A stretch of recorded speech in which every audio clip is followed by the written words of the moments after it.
बानी पाकिस्तान तहरीक-ए-इंसाफ (PTI) इमरान खान का कहना है कि उन्होंने गैर मुल्की जरीदे दी इकोनॉमिस्ट में छुपा आर्टिकल वकला को ज़बानी डिक्टेट किया था। उनको हिदायत की थी कि मेरे भी लागत से बाकी चीज़ें उठाई जाएं। अडियाला जेल में कमरा अदालत में सहाफ़ियों से गुफ्तगू के दौरान इमरान खान का कहना था कि ये जो मर्जी कर लें, हम आखिरी बाल तक लड़ेंगे। बानी PTI से सवाल हुआ कि मुर्तज़ा सोलंकी ने कहा है कि आर्टिकल आर्टिफिशियल इंटेलिजेंस से लिखा गया है। इस पर इमरान खान का कहना था कि जेल से एक कागज़ तक बाहर नहीं जा सकता।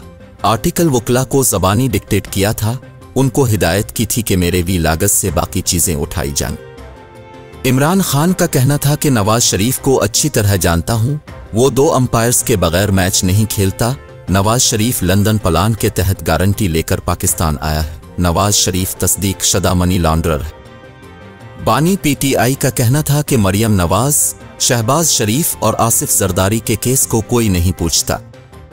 शेख रशीद की हिमायत न करने के सवाल पर इमरान खान का कहना था कि उसूल बनाया है, जिसने पार्टी के खिलाफ प्रेस कॉन्फ्रेंस की उसे टिकट नहीं देंगे।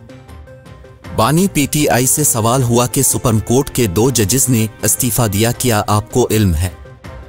इमरान खान का कहना था कि जो कुछ हो रहा है तशवीशनाक है, देखते हैं सुप्रीम कोर्ट क्या स्टैंड लेगी।